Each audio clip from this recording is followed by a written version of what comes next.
warahmatullahi wabarakatuh. Alhamdulillahi wa kafa, wassalatu wassalamu ala habibil mustafa Muhammad ibni Abdillah wa ala alihi wa sahbihi wa mawalah wa la hawla wa la quwata illa billah. Amma ba'du, subhanaka la ilma lana illa ma 'allamtana innaka antal alimul hakim. Rabbi shrah li sadri wa yassir li amri wahlul 'uqdatam min lisani yafqahu qawli. Bapak Ibu hadirin jamaah salat subuh rahimakumullah. Kita lanjutkan pelajaran kita baca hadis Arba'in An-Nawawi, yang pada Ahad ini kita sudah sampai pada hadis yang ke-13 yang judulnya adalah saling mencintai untuk kesempurnaan iman. Kita baca hadisnya.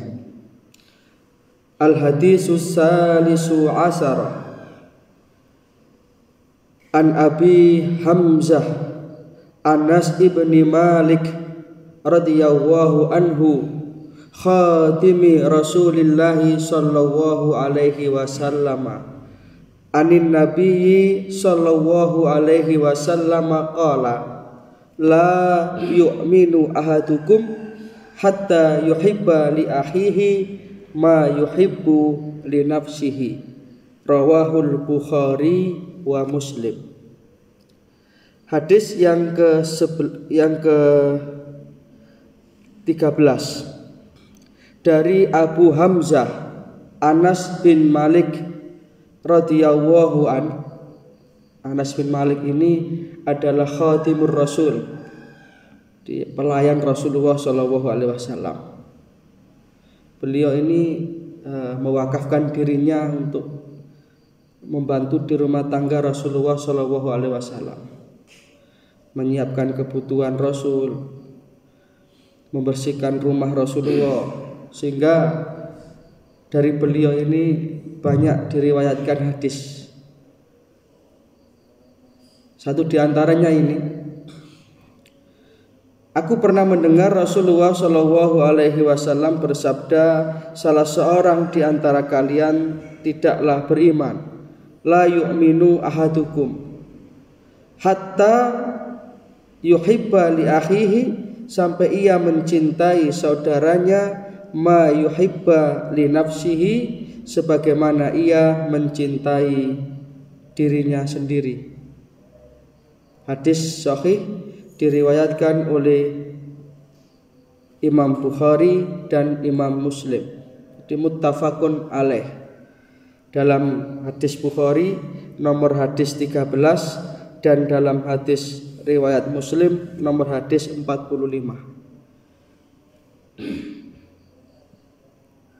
Poin-poin yang penting yang terdapat dalam hadis ini sesuai dengan waktu kita pelajari. Yang pertama, yang dimaksud dengan kata-kata la yu'minu, tidaklah beriman seseorang, dalam hadis ini yang dimaksud adalah tidak sempurna imannya. Bukan berarti tidak kemudian imannya hilang. Berarti salah satu bukti kesempurnaan iman dari seorang muslim atau seorang mukmin itu adalah ketika ia mempunyai rasa cinta kepada saudaranya. Ini pelajaran pertama. Yang kedua,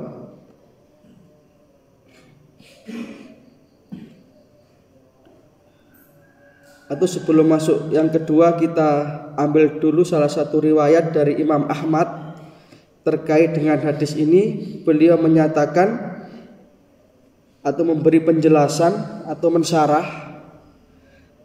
Imam Ahmad mengatakan la yablugu abdun haqiqatal iman, tidaklah akan sampai seorang hamba itu pada hakikat keimanan, haqiqatal iman yang sesungguhnya, iman yang sebenarnya, hatta yuhibba lin nasi ma yuhibbu li nafsihi minal khair, Sampai dia itu mempunyai kecintaan kepada saudaranya dan menginginkan kebaikan bagi saudaranya.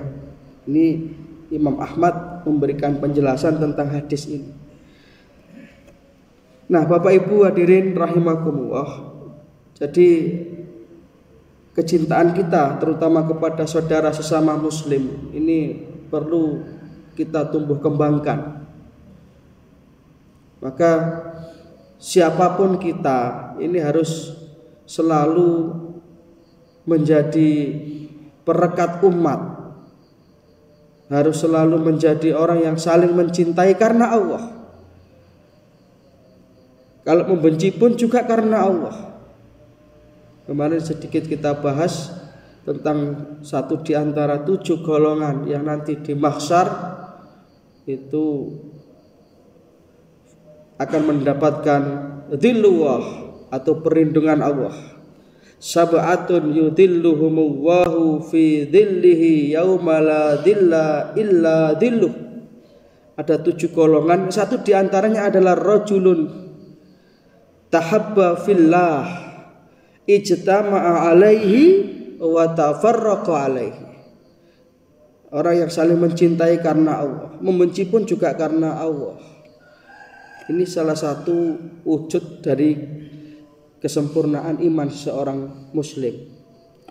Pelajaran yang kedua yang bisa kita ambil dari hadis ini adalah bahwa kecintaan tertinggi seorang muslim kepada saudaranya adalah berharapnya selamatnya iman saudaranya tersebut. Jadi seorang muslim itu selalu menginginkan keselamatan dari agama saudaranya. Bagaimana supaya saudaranya ini bisa terselamatkan imannya. Makanya ketika ada daerah-daerah yang diserang oleh kristenisasi, itu umat Islam sekitarnya itu punya kewajiban moral untuk menyelamatkan akidah dari saudara-saudara kita tersebut. Mungkin kalau di Kepanjen ini tidak begitu ramai lah, tapi di daerah Malang Selatan sana, daerah Donomulyo, Sumber Manjing Kulon, Sumber Manjing Wetan dan seterusnya itu banyak. Sehingga bukti kecintaan seorang muslim kepada saudaranya adalah selamatnya iman, selamatnya agama saudaranya.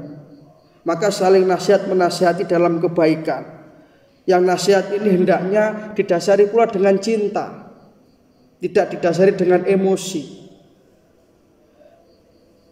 Sehingga seorang yang mengajak kepada kebaikan atau yang disebut dengan ad-da'i ini mengajak dengan kasih sayang. Makanya seorang penceramah, seorang ustadz yang dia didengarkan oleh umat, maka ia mestinya yang duruna ummah bi ainir rahmah, melihat umat ini dengan kacamata kasih sayang. Bukan sebagaimana hakim yang kemudian memvonis terdakwa. Tidak, tapi yang duruna ummah bi ainir rahmah. Dan ini yang ditontonkan oleh Rasulullah SAW. Terselamatkan saudaranya dari agamanya. Yang terakhir, Islam adalah agama persatuan dan kasih sayang. Sehingga Rasulullah SAW akan menjadi sebuah contoh betapa beliau dalam catatan sejarah itu mempersatukan 2 kaum yang secara pertemanan belum pernah ketemu, bukan teman, secara hubungan nasab tidak ada hubungan saudara. Tapi undur kaifa akhar rasul bainal muhajirin wal ansar. Kita lihat bagaimana Rasul ini bisa mempersaudarakan dan mempertemukan kaum muhajirin dan ansar. Atas dasar apa beliau mempertemukan? Atas dasar iman. Atas dasar iman. Bahkan satu di antara riwayat yang fenomenal ketika Rasulullah itu mempersaudarakan orang muhajirin dan ansar. Orang muhajirin yang bernama Abdurrahman bin Auf dipersaudarakan dengan orang ansar yang namanya Sa'ad bin Rabi'. Sa'ad yang mengatakan kepada Abdurrahman, "Ya Abdurrahman, selamat datang di Madinah. Kita dipersaudarakan oleh Rasulullah dalam iman. Maka mulai sekarang aku akan menjadi penopangmu. Aku punya kamar di rumahku itu 2, silakan kamu pakai 2 dengan keluargamu dan untuk aku 2. Di pasar itu pun aku juga punya 2 toko, silakan untuk kamu 1 dan untuk aku 1. Dan bahkan sejarah mencatat, dan Abdurrahman, ketika itu dalam catatan sejarah Abdurrahman ini belum berkeluarga, artinya belum beristri. Dan Abdurrahman, aku punya 2 istri, silakan kamu pilih 1 di antara istriku, besok aku ceraikan maka aku berikan kepada kamu. Sampai demikian sejarah mencatat. Tapi apa jawab Abdurrahman bin Auf? Barakallahu fik ya Sa'ad. Semoga keberkahan Allah kepada kamu wahai saudaraku Sa'ad bin Rabi'. Aku berterima kasih atas segala apa yang engkau tawarkan, tetapi aku lebih senang jika engkau tunjukkan aku jalan ke pasar Madinah. Aku akan berusaha, aku akan bekerja, dan aku berupaya untuk supaya tidak menjadi beban saudara sesamaku. Ini yang luar biasa. Dan jadilah masyarakat yang dibina oleh Rasulullah ini sebagai masyarakat terbaik umat ini. Khairul qurun qarni, sebaik-baik masa adalah masaku. Demikianlah Bapak Ibu apa yang bisa kita pelajari dari hadis ini. Cukup singkat namun maknanya cukup mendalam. Jadi kita tumbuh kembangkan rasa cinta kita kepada saudara kita untuk kesempurnaan iman kita. Mudah-mudahan bisa menjadi ilmu yang bermanfaat, bisa menjadi hidayah kita semua. Mudah-mudahan kita senantiasa mendapatkan taufik dari Allah Subhanahu wa taala, amal ilmu rezeki yang barokah, dan akhirnya kita memungkasi kehidupan kita di dunia ini dengan tetap membawa iman Islam husnul khatimah. Kita tutup dengan doa kafaratul majlis. Subhanaka Allahumma wa bihamdika asyhadu an la ilaha illa anta astaghfiruka wa atubu ilaik. Assalamualaikum warahmatullahi wabarakatuh.